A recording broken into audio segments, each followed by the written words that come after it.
Thank you to everyone who's here this morning.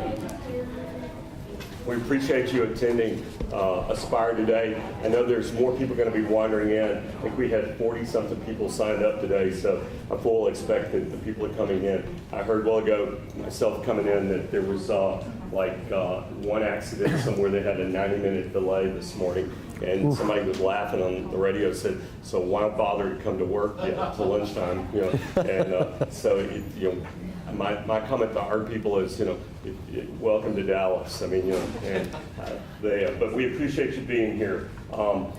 We've, for most of you know, this is our 26th year in business, and so we're delighted. We couldn't have done it without everybody and all the different folks that participate in clients and referrals, and so we appreciate everybody attending. You have some handouts in front of you this morning. There's a placemat there, which is kind of different than what we normally do. We're not trying to tell you're messy eaters, okay, or anything, or we expect you to spill stuff. That is actually for you to use this morning as Dr. Shearer is going through his presentation and stuff. You also have a CPE evaluation form there, so that if you want CPE credit, please make sure and turn that in on your way out, and we'll get that for you for the CPAs.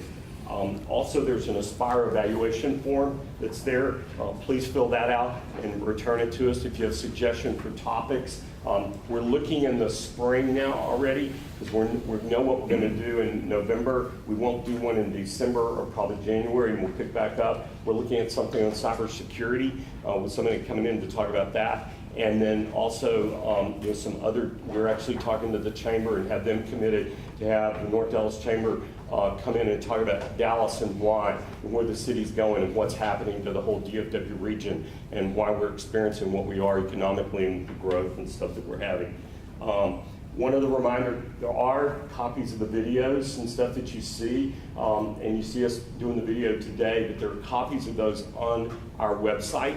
We have a whole library there of different topics, and we break them down into smaller pieces, so you don't have to listen to the whole event. So if there are things you want to watch or go back or hear or share with someone, please feel free to let us know. Today's speaker is Dr. Philip Shearer from MasterMinds Leadership. I had the opportunity to meet him a number of months ago and was really intrigued about what he does in terms of working with relationships. He and I were talking about this morning that a lot of times the numbers are easier to work than the people are easier to get to work. And so that's part of what he's going to talk about this morning, is how to deal with some of the issues that go on in the workplace. I'll let him introduce himself, and we appreciate you coming this morning. Thank you so much. Thank you, Greg. We appreciate it.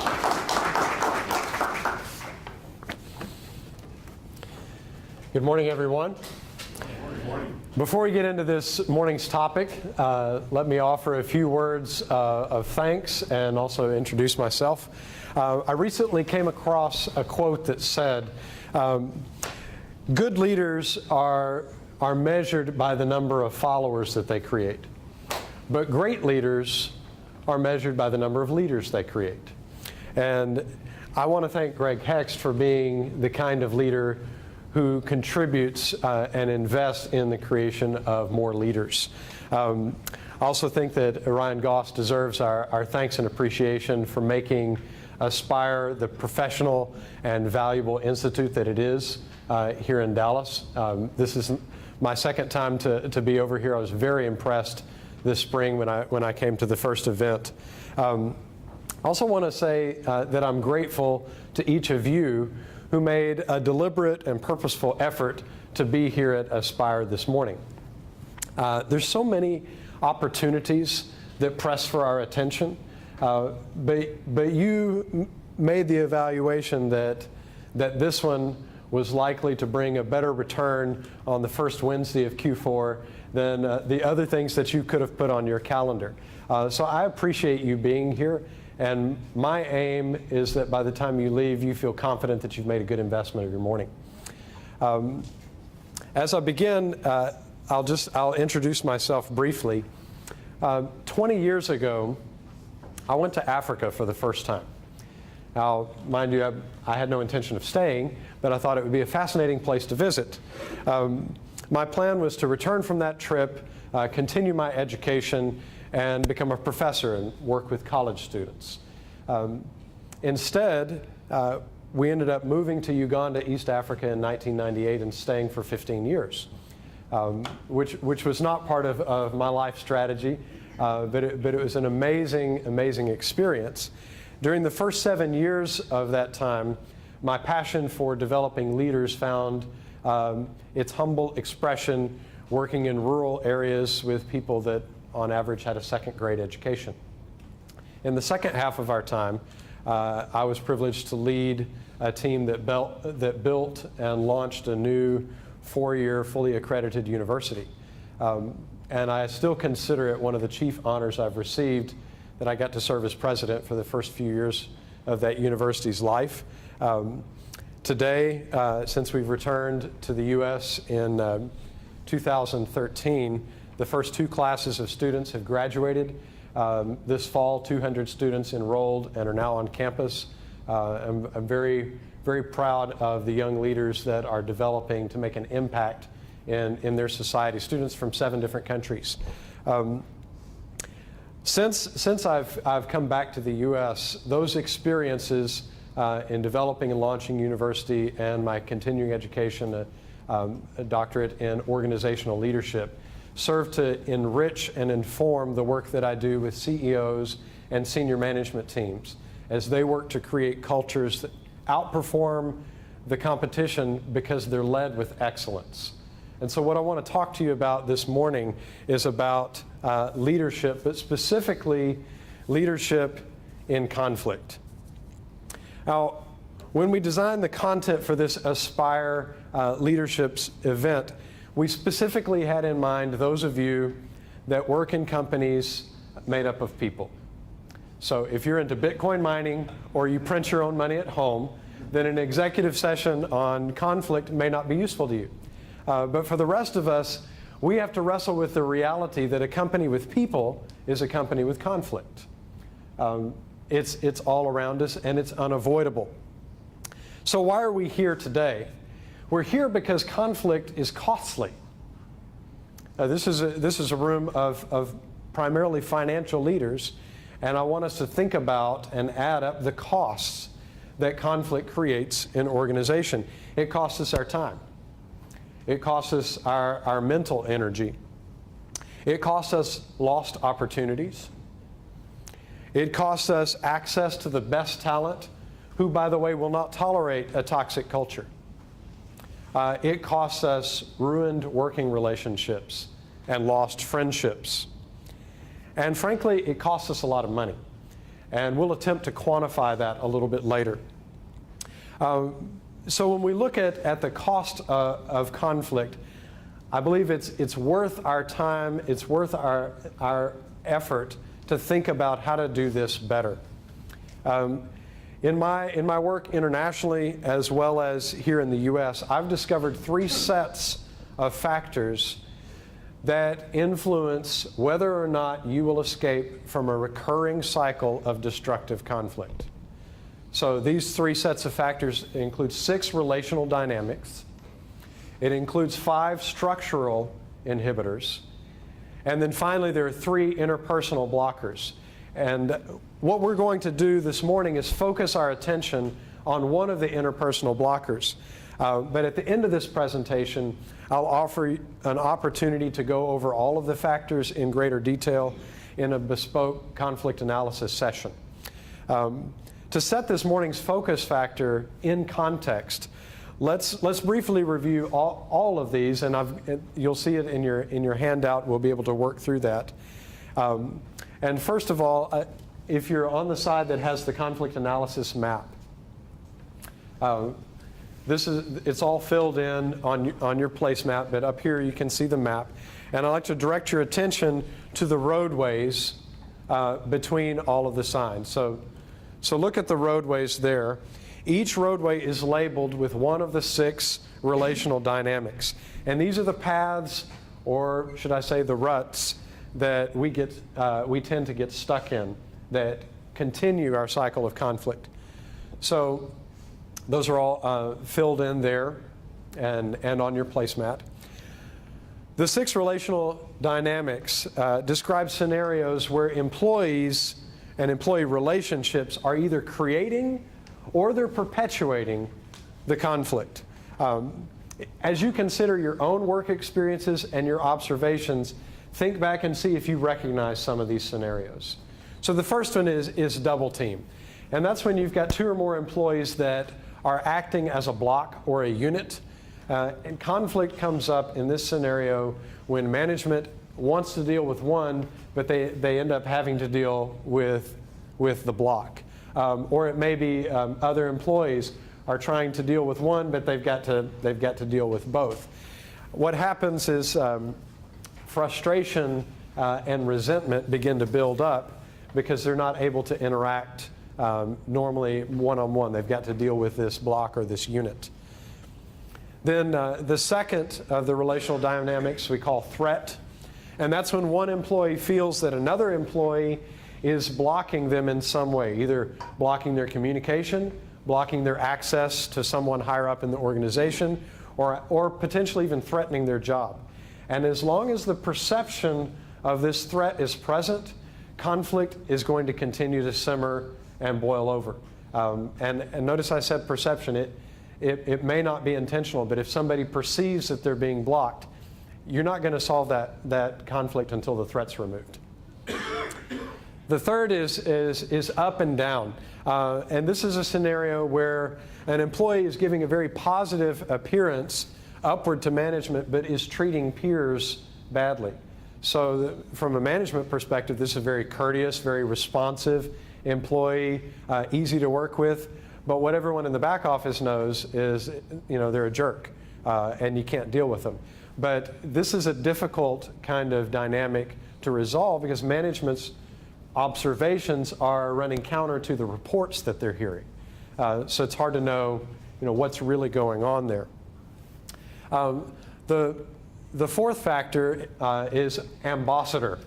And this is where you have an employee who's probably not in management and may not have anyone reporting to them, but they report directly to the leader. And the other employees are going to assume that the boss is always kind of sitting on their shoulder. And anything they say to that person is going to get reported back. They feel like when that person speaks, is that you talking or is that the boss talking? And I don't really report to you, but I'm not sure how to relate to you because there's that dynamic that's in play. The fifth one is track back, and this one I know all of you are going to recognize from somewhere in your own experience. There's a conflict issue or multiple issues that were left behind but never resolved. And so those will continue to come up anytime there's an irritation or anytime there's a run-in. That's going to blow up again, and it continues to block present-day trust because of old issues. Number 6, the last of the relational dynamics, is family matters.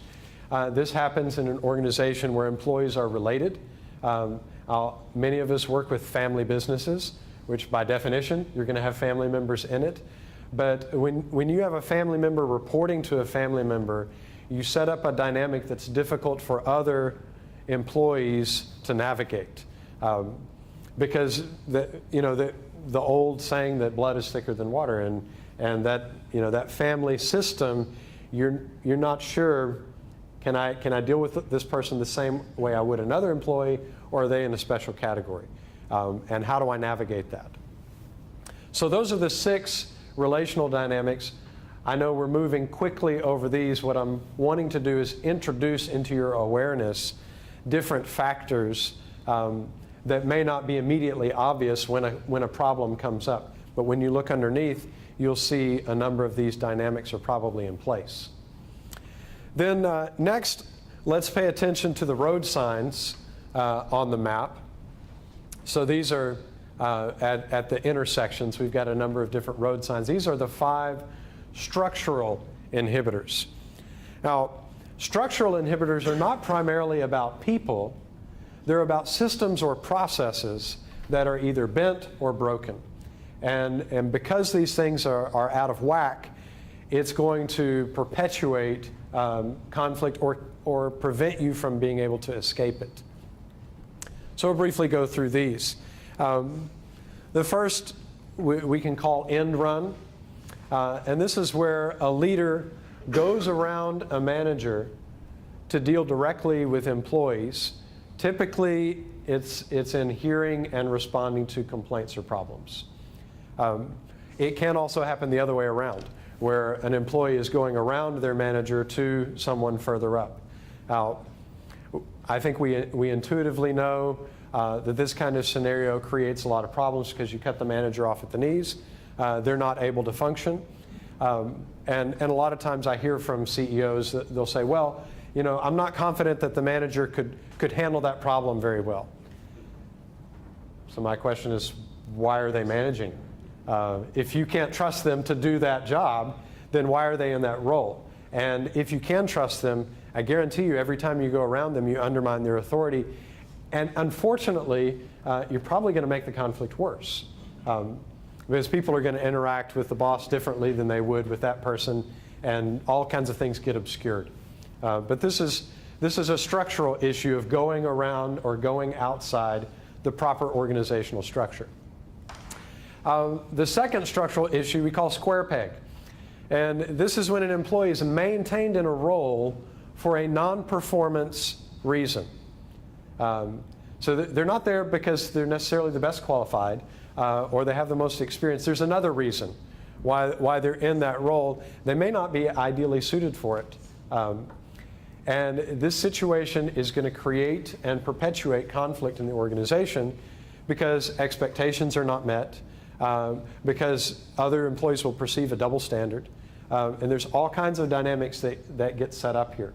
And where the boss may have in his or her mind that, well, there's a reason why I have that person there, it's not transparent to others. And so you've got a square peg in a round hole. You've got a misfit or a misalignment in that role.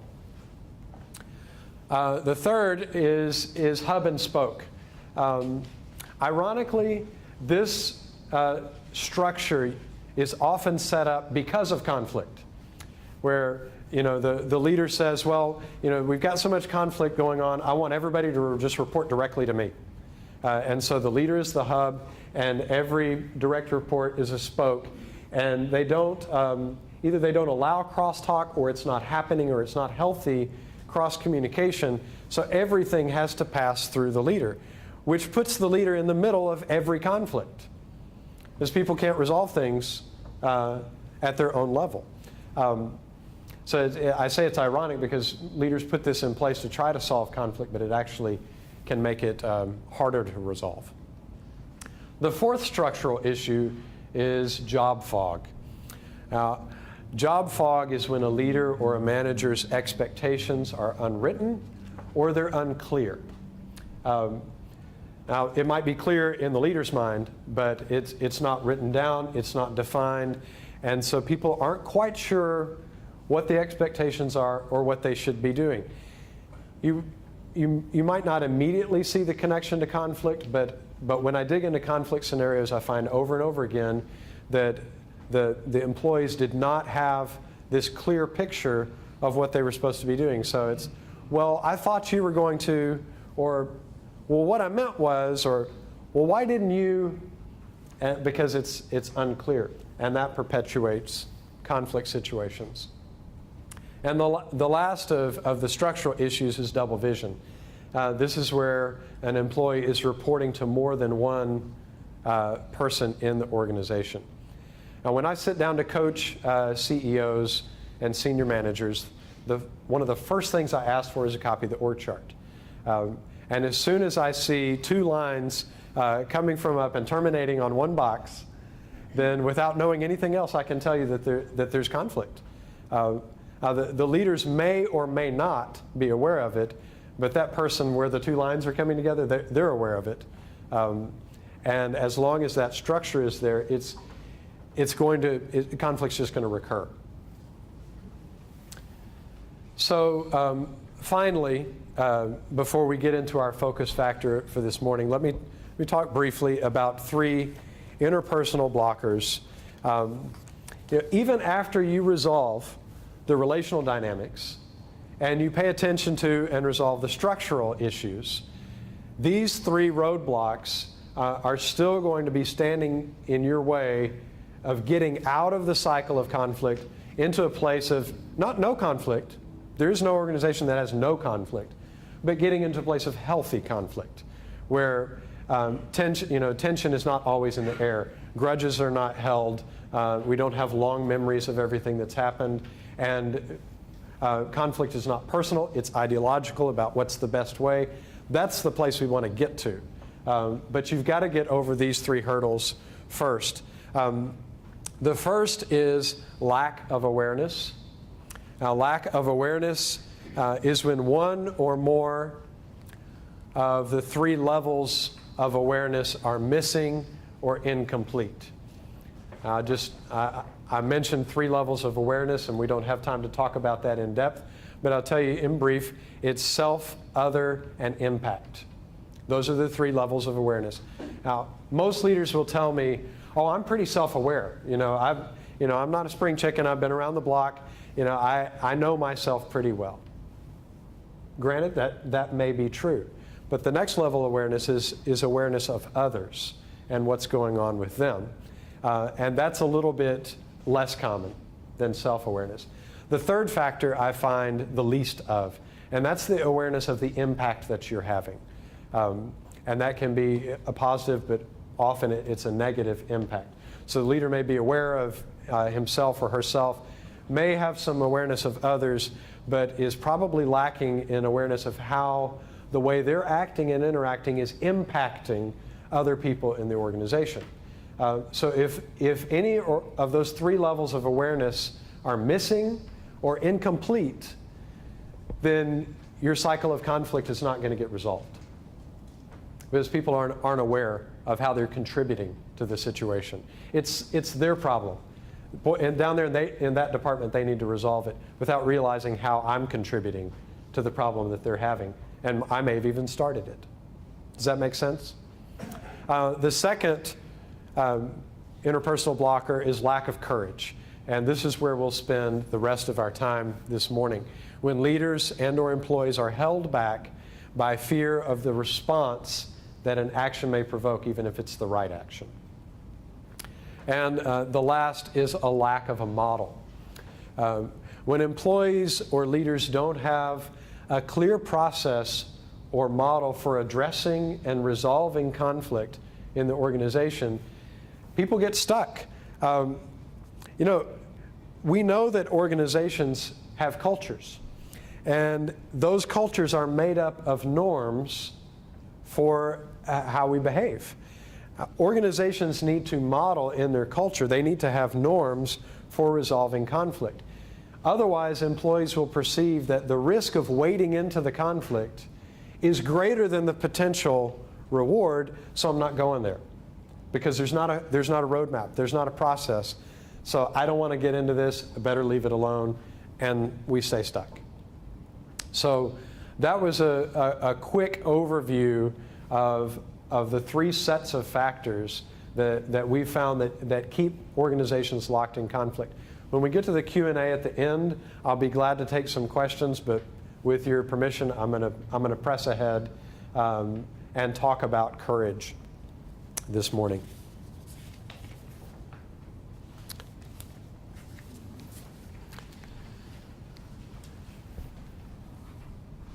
So if you'll flip your placemat over to the other side, I've put some information on there that we're not going to cover in this session, but it's reference information in those three boxes at the bottom. What I'm going to share with you are the three acts of courage that leaders can make that help them to escape, and their organizations to escape a cycle of conflict. So we'll go through those three, and there's some spaces for notes. The first act of courage that I want to talk about this morning is the courage to be wrong. It's the courage to be wrong. Having the courage to be wrong means that you're the first to admit to a fault, and you do so specifically and publicly. And this is critical for leaders, and it goes all the way up to the top. It's critical, but it's also counterintuitive. Because as leaders, we think that we got where we are now because we were right more often than we were wrong. And so we might not say that out loud, but deep in our hearts, we feel like I was right just a little bit more than I was wrong, and so that's why I'm in this leadership position. And we think that our people expect us to lead them in the right direction, and they probably have come to expect us to defend all of our decisions, even the wrong ones, because that's what leaders do, is they defend their decisions. Even if there's contradictory evidence. And you've probably seen this, where someone, gets stuck in the wrong direction, and they just persist in it because now it's become an issue of saving face. The problem is, the more public our mistakes become, the more entrenched leaders can be in defending them. And in that situation, we're leading our organizations in the wrong direction in two different ways. When we defend our mistakes and explain away our faults, we actually entrench a culture of subversive conflict. And when I say subversive, I mean conflict that can't be resolved because we're not willing to own up to the very beginning of it. Now we're going in this direction. We can't talk about the real thing because that would mean owning my mistake. So now it's entrenched, and we can't resolve it. And when the leader does that, it becomes the norm for everyone else to do that. Now, were other people at fault besides the leader? Probably. Did the leader have good intentions? Most likely. Should the blame be shared around with others? I'm almost positive. But the mistake is still there, and everyone else can see it. And until the leader has the courage to be wrong, we're going to be stuck in this cycle. Instead, by taking the courage to be wrong, leaders go first in saying things like, "I'm sorry. I shouldn't have said that. I shouldn't have brought this up in that context. I should have checked with you before I made that commitment. I should have thought of how this was going to impact you. I should have listened to your side before I made up my mind." How do those statements impact you? When you hear, if you heard a leader say those kinds of statements to you, what would that generate for you? Yeah. See, 4 things actually happen, and if you'd like to take notes, you can put these in the box. When you have the courage to be wrong, people will actually trust you more, not less, because you were honest and transparent. The second thing that's going to happen is other people will be more likely to admit their own mistakes if the leader can admit his or her mistakes. Now, leaders' behaviors affect culture. We think that leaders' values affect culture, but actually it's leaders' behaviors. If they have a value that's not acted out in their behavior, it's not likely to impact the culture. But when the leader behaves that way, it makes it more likely, doesn't guarantee it, but it makes it more likely that others will follow suit. Third, you will open the possibility. You've removed the roadblock. Now you've opened the possibility for reconciliation and resolution. But the door's closed as long as you can't admit to the mistake. And finally, leaders who have the courage to be wrong gain the credibility to correct and direct others. Now, they may still be correcting and directing without admitting mistakes, but they don't have credibility to do it because people are thinking in their heads, well, what about what you did last month? And then you want to correct me? So that you actually gain credibility by admitting mistakes. Ironic, but that's the way it is. So, and just remember, we apologize for mistakes, not weaknesses. Everybody has weaknesses. So saying, well, I'm sorry I'm a little weak in that area is not a real apology. Because everyone else has that. But if you apologize for a mistake, it actually increases your authority and legitimizes your leadership. So let's demonstrate, quick exercise here. Let's demonstrate a little bit of leadership courage right now? So by show of hands. If you raise your hand if you have ever tried to solve a relational problem with a structural solution. Or you had people, well, if I just move this one over here and they don't have to, we got anybody? We've got a few courageous souls. I've done it. Or if you've ever removed an item from an agenda because of a conflict that item was likely to bring up. Let's see if we've got a couple that have ever done that. Yeah, we've got a few. Raise your hand if you've ever listened to both sides and ended up getting both mad at you. Anybody do that? Okay. Okay. Raise your hand if you've ever taken a side and later discovered it was probably the wrong side. Have any of those? Okay, and one more. If you've ever hesitated or failed to discipline someone because it might trigger a bigger conflict.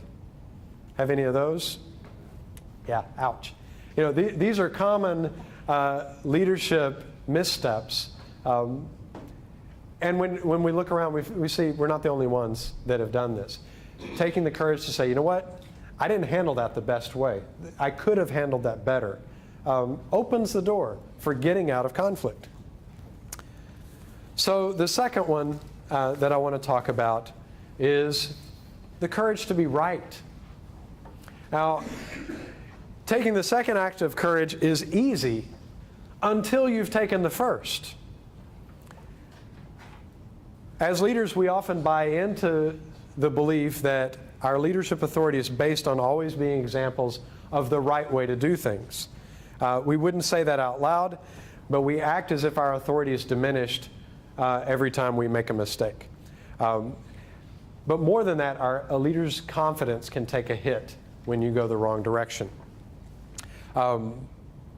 As leaders, we can begin to doubt our instincts or doubt our judgment whenever we recognize that we've made a significant goof. So I would say that the hardest time to lead others is right after you've made a significant mistake. And I want to give you an example of that. When I was leading the university in Africa, I confidently predicted enrollment for our first year based on some flawed assumptions. When we missed our numbers, I explained it away and confidently said, well, we're going to hit it again. We'll hit our numbers in the next year. Well, they were still flawed assumptions, and so we didn't hit our numbers the second year. And at that point, I was embarrassed both by the failure to get where we needed to go, and also by the fact that I hadn't learned from my mistake the first time. And at this point, I had to go back to the funding board, ask for more money, develop a new recruiting strategy, and try something that had not been tried before. It was very risky to do, and the consequences for failure were higher. But I knew that this time I had addressed the flawed assumptions and that it was the right strategy. It was still difficult to step into the ring and be right after I had been wrong. Well, it did turn out to be right, and we more than doubled our intake the second or that third time around. But that's tough. That's tough to do, and it takes courage. You can't stop being a leader just because you were wrong. Leaders give direction, share vision, hold people accountable. You're not perfect in any area, even your strengths. But if you hesitate or withdraw from leading when you know that you're right, you create indecision and you leave the field open for all kinds of bad behavior to happen because you're not leading people forward. So finally, I want to talk briefly about the courage to be real. The third act of courage is to lean in to the conflict, to uncover and deal with root issues. You can have a high degree of certainty that the problem presented to you is not the whole or the real problem. If you're a leader, problem comes to your desk, you can be pretty sure that that's not the whole ball of wax. You're being presented, a certain view of the problem that puts the person complaining in the best light. It puts their side forward. It looks totally reasonable from their perspective, But when you lean into that, when you press in and you start looking at what's underneath, you find it's a more complex picture. In the initial presentation, this happens over and over, employees will frame the problem as a person. In other words, person X is the problem.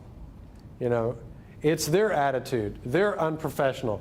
They're unethical. They went outside the lines, and they are the problem. But let me tell you that sometimes you may have a bad egg. You may have an employee that doesn't really fit in the organization. But most of the time, it's not about who, it's about how. If you lean in and probe beneath the surface, you're likely to find that how someone was treated is actually the real issue. And over time, evidence has accumulated and built up to confirm, a judgment that they made, and now it looks like a who problem. It looks like that person. We built up all this evidence that person is bad and they're the problem. And if we just didn't have them and we didn't have to deal with that, then our problem would be solved. But actually, the root of the problem is how. And I'll explain this briefly. A who problem sounds like this. She can't be trusted to handle money. He is a control freak and won't let anybody in. She goes ballistic if anybody criticizes her. He doesn't pull his weight. She is unprofessional to anyone beneath her. You hear how those are who problems? It's all that person. A how problem sounds like this. I don't feel like anyone notices my work. I don't feel valued or respected. I'm not treated with fairness and respect. I'm not understood. My voice or my concerns are not listened to. Now, do you hear the difference between who and how? How has to do with how I feel like I'm being treated, how I'm interacting with others. Who is, it's that person. They're the problem. Now, questions that, the difference, let me tell you the difference between a who problem is not solvable unless that person makes a radical change, which people will be suspicious of, or they exit the organization.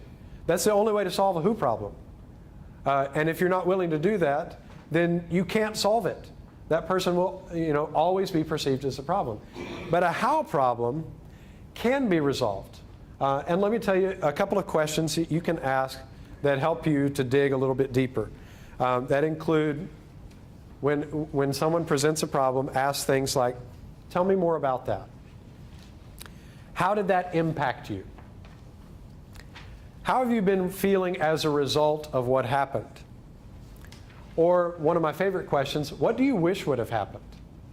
Now, ironically, the process of asking those questions actually begins to address this stuff over here. Because they're being listened to. They're being valued. Just by you asking those kinds of questions, you're resolving part of their issue.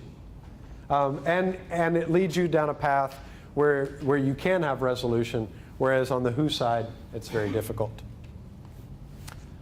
I can't see that clock. I want to... It's 20 till. 20 till. I want to save about 10 minutes, 10, 15 minutes for questions.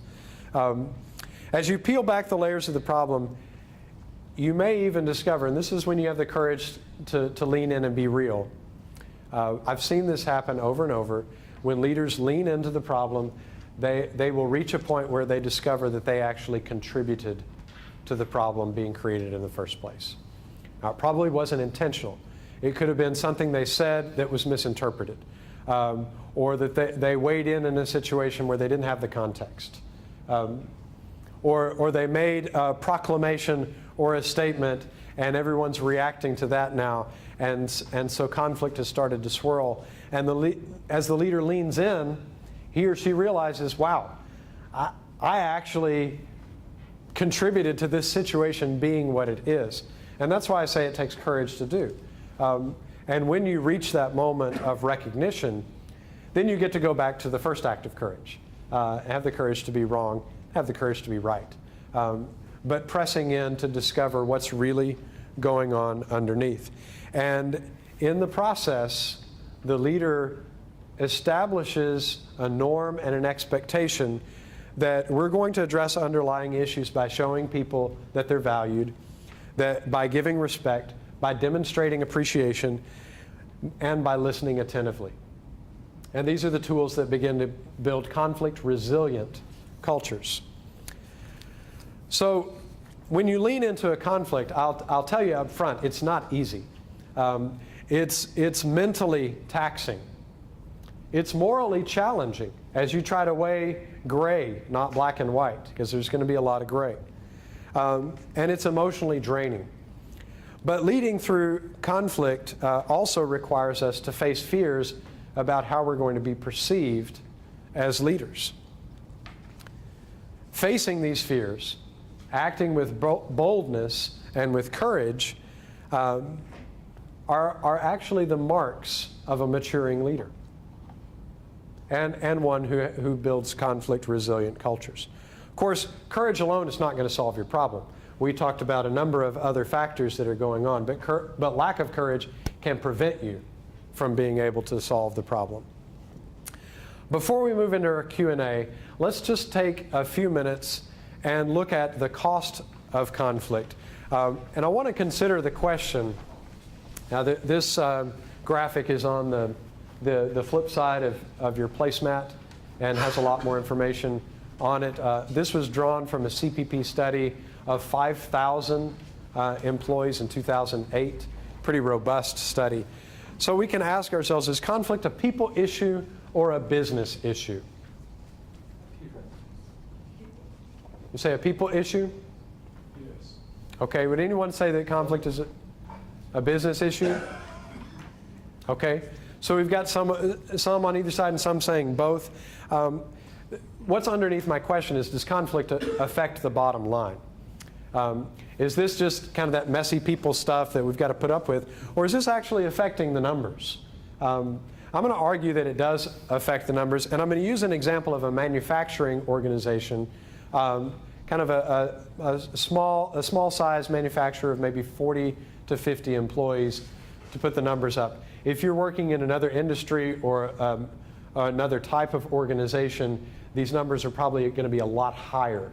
But I wanted to come in be conservative on the low end and say, okay, just a normal small organization, how does conflict affect them in 1 year? So first of all, the first number, 84,000. $84,000 is 2.8 hours per week per employee for 40 employees that are making $15 an hour. Now, what are 2.8 hours? That's the average number of hours a week that employees spend involved in unproductive conflict from the study. So if you just want to just add up how much time they're spinning their wheels, not getting anything done in conflict, specifically in conflict. This is not long coffee breaks. This is people arguing in unproductive conflict. $84,000. 5 days. What are 5 days? That's the average amount of sick days, and those are air quotes, sick days. The study discovered that people will actually call in sick or not call in sick and just stay away and say it was a sick day because of conflict that's going on in the workplace, and they don't want to be there that day. So they don't even show up. So you're losing that time and that productivity. That's per employee. $62,500 this is an almost unbelievable statistic, except that it's borne out by the research. 25% of a manager or supervisor's time is taken up in unproductive conflict. They're mediating squabbles. They're trying to resolve stuff. They're trying to get people to work well together. 25% of a manager or supervisor's time. So if you've got 5 managers or supervisors at $50,000 a year and a quarter of their time, that's $62,500. Then if we take those 5 sick days and we want to know the dollar cost, and again, we're talking about $15 an hour manufacturing labor workers, we've got another $24,000 in that wages we're spending and not getting anything from it. $90,000 is 1 voluntary turnover and 1 involuntary turnover. Again, we're being conservative here. Saying 1 person left because they didn't like the conflict. Another person, you told them to leave because you felt like they were a part of the problem. Then I believe it's Ernst & Young gives 150% of salary as the cost of turnover. Again, I've seen a lot higher numbers, but that's conservative. So you've got $90,000 right there. The kicker is $700,000, which is the average jury award for a wrongful termination. So if somebody says, well, they didn't fire me because of my performance, they fired me because they didn't like me and because this person was mad at me and I'm suing you, and this is the average amount I'm going to get. Add that up, this is approaching $1 million in a single year cost of conflict. So is that a business issue? I think it is. I want to take about 10 minutes for questions and comments from you about anything we've talked about today. And afterwards, I have some very brief comments to wrap us up. Yes, Max. In the U.S., you're trained in many seminars and, managers, supervisors, always to admit an error. Right. And, come out and don't waste time, don't hide behind errors, what have you. But from experience, culturally, Yes. that is difficult to do. So I remember my first month in Paris, and we were involved in a review, and we made certain assumptions only to find out it was wrong. So my second, report started by admitting that we made a mistake. Yes. And it was just completely canceled by my supervisors in Paris because they said, we don't say that. So would you like to just shed a little bit of light on how, although it is very transparent to say you made a mistake, why different culture would not like to admit to that? Right. So, What Max is talking about is a very real phenomenon, and if you look into international cultural studies like Garrett and Hofstede, or you look at the Globe study of hundreds of thousands of employees across all kinds of countries, what he's talking about is the power distance index, where in some cultures there's high power distance, which means the leader is far above and doesn't make mistakes, and we protect the leader's image. In a low power distance culture, the leaders can be chummy with the employees, and it's okay to admit mistakes. Those are very real cultural differences. I've worked in Paris, but I've worked with a number of different cultures, and more our North Texas region is a very multicultural environment, and we have to deal with the reality that people are not bringing the same assumptions into the workplace. So the way you approach that courage to be wrong may be different, but I think from a conflict perspective, if there's a person who can't make mistakes and doesn't make mistakes, we have walled off the possibility of resolving issues with that person or a group of people. So we've got to use our cross-cultural intelligence to find humane ways and dignified ways to look at root causes and admit mistakes, but we might do that more tactfully in some cultures than others. Yes, Mark. So, of the very good presentation, by the way. And I Oh, think thank very you. relevant for anybody that's worked with people, like you mentioned. Of the three interpersonal blockers, I think courage stood out to me as probably the tallest hurdle. Most people are aware that there's a problem, and if you can face the problem, you can build a model to solve it, right? But it's that courage piece. How do you get someone to have the courage to do that, right? Because there can be fear from, hey, am I gonna have problems with employees, or am I gonna have problems up? And it tends to be managers or individuals with a courage issue. They tend to, being afraid to act. There's a root problem there. How do you get around that? Okay, so As an employee or a manager. So if it's all right, I'm going to talk about the elephant in the room in leadership. And that is that a lot of leaders have a very competent, capable exterior, but inside have insecurities, doubts, confidence questions, which only makes them human, right? But our view of what a good leader is kind of Iron Man. You're bulletproof. And I think that model of leadership actually does a disservice to people who are trying to develop leaders. So, in a coaching context, I have the privilege being one-on-one, and we kind of get on the inside. And we talk about what has led to a weaker confidence here or an insecurity in this issue, and we work to build those up. It's hard work to do out in the open. It can be emotional work, and a lot of leaders are much more confident in their technical ability. They got them where they are, and inner work is a little more squishy. But it's absolutely necessary because it affects your competence as a leader. So that's a topic leaders don't like to admit, but it's there, and until we address it, we're going to continue to promote leaders who perpetuate bad behavior, even though they're very capable men and women, but they're just going to perpetuate these things because they've never developed that area. We'll develop their financial skills. We'll develop their decision making and their business acumen, but we won't develop the inner core that allows them to stand and act with courage. And it is a tall hurdle, and frankly, that's why I picked it to talk about, because it's a tall one to get over. Yes, sir. One of the structural inhibitors you mentioned is this double vision thing. Right. People report to two bosses. A lot of large corporations are organized in this so-called matrix Right. fashion. Exactly. Where an engineer reports to the director of engineering, but he's also on a product development team. Right. And reports to a vice president of development for that customer.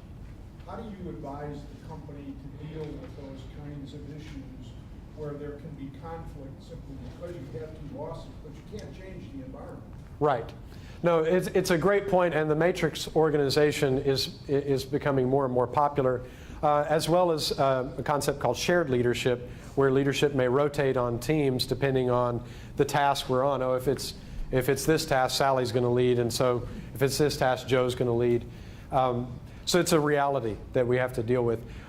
Typically, what you want to build is systems of transparency and communication, so that I'm aware that if I've tasked this person to do this, and someone else is asking to do this, that we're all communicating, and we don't put all the burden on that one person that they've got to be defending. It's like a student in college where my English teacher gave me all these assignments and my math teacher gave me all these assignments, and they don't know how much work they both just gave me. So in a matrix, you want to build systems of transparency and communication that don't put all the burden on that person that's reporting in two ways. Where I more often see this, though, is not a matrix. It's a normal organization, but they've just got this multi-talented person, and so it's like, well, you're over here. No, so there's no system to support that. It's kind of a one-off situation, and that is going to generate, both situations can generate conflict. But more often I'm seeing it's an aberration rather than the structure. Yes, in the back. Are there any differences between leading millennials versus Gen X versus baby boomers, leading them and also resolving conflict within those groups? I'm going to say yes and no. On one level, people are people, and people want to be respected and valued and treated fairly, and that's going to cut across all the generational divides. But there are generational differences, and I think the millennial generation really wants to dispense with anything that gets in the way of authenticity. We just need to be 100% real and open, and other generations are not as willing to do that. My own generation, Gen X, tends to be a little bit more lone wolf, and there's a latchkey mentality of we had to, no one did it for us, we had to do it on our own. So there are differences. I don't really have time to unpack that, But I do find the commonalities is listening to people, showing appreciation, valuing and respecting, involving people in the conversation will go a long way, regardless of their generation, to getting you over conflict humps. I'm going to take one more question, and I'll be glad to visit with people after. Greg, is that what you were going to say? Okay. Yes, sir. Tips for handling the passive-aggressive Ooh. behavior when it comes to trying to get to the root cause of conflict? You know, that really is a challenge. And I've recently been involved in a scenario where we worked, and I'm not sure we made a whole lot of progress. And that was at the root of it. That person has to be willing to look in the mirror and see their own behavior. And what kept happening in the scenario that I'm referring to is, you know, I held up the mirror over and over again, and the person would look in it, see it, acknowledge it, turn around, and we're stuck in the same rut. So some of those ruts are deep, and they're hard to get out of. So that's, if you're facing that, it's not that it can't be done, but it is hard. I would be glad to visit with any of you afterwards. I'm not rushing off, but I do want to say just a brief word of conclusion. In my work, one of the biggest things that ties up leadership time and teams is the fog of perpetual conflict. It burns calories, it blocks profitability, and that's why we're here today talking about it. At the beginning, I introduced 3 sets of factors, the 6 relational dynamics, the 5 structural inhibitors, and the 3 interpersonal blockers that keep companies locked in a cycle of destructive conflict. We've been talking about one of these this morning, and before I go, I'd like to offer you an invitation to meet with me privately at no cost to you and connect the dots on what might be going on in the organization or organizations that you work with. A few moments ago, we all participated in a small act of courage when we recognized some common leadership mistakes that many of us have made, like trying to solve a relational problem with a structural solution or changing a meeting agenda to avoid a conflict. What I hope we've seen together today is that the reason many companies are experiencing continual conflict is that they're focused on the wrong problem. How many of you would see value in a solution that directly addresses the real source of conflict and not the fog or the superficial issues? So that bespoke solution begins with a complimentary call to assess the underlying factors that are creating the conflict you're experiencing. What you can expect to take from that meeting is an awareness of which of the factors are in play, a strategy to navigate the current conflict, and action steps you can take that will help you avoid that cycle in the future. There's a limited number of times I'm available over the next week, and out in the back at Andrea's station there's a sign-up sheet. I'd invite you to go back there and see if one of those times would work with you for a call. And let me say, this is not an offer that is out to the general public. It's for the VIP list of friends and participants for Aspire. I'm not doing this for anybody else, but I wanted to do it to say thank you to you. My intention today is that you walk away with tremendous value, not just from what I've shared, but also your interaction and networking with other leaders. Thank you for coming and participating.